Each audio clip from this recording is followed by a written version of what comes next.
Jama'a assalamu alaikum wa rahmatullahi ta'ala wa barakatu. Barkanmu da yau, barkanmu da sake saduwa a cikin wani sabon shiri namu mai suna kada ka raina mutum, kowa ka gani da irin baiwar da Allah ya masa. Shiri ne wanda kamfanin Kismat Film Entertainment ya ɗauki nauyin kawo muku.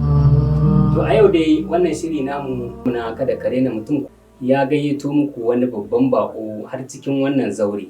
Shirin kada ka raina mutum zai so ya ji wace iriyar baiwa ce Allah subhanahu wa ta'ala ya yi wa Malam Abdullahi ya san da ita. To Malam Kabir, daga cikin baiwa da Allah ya azurta ni da ita, wanda ina ganin hakan baiwa ne irin kamar abin da ya shafi harkoki na sana'o'i. Kada ka raina mutum, kada ka raina mutum, kada ka raina mutum. Kowa ka gani da irin baiwar da Allah ya masa. Wannan shiri namu mai suna kada ka raina mutum ya shirya tsaf domin gayyato muku al'umma iri daban-daban da ke cikin faɗin ƙasar nan.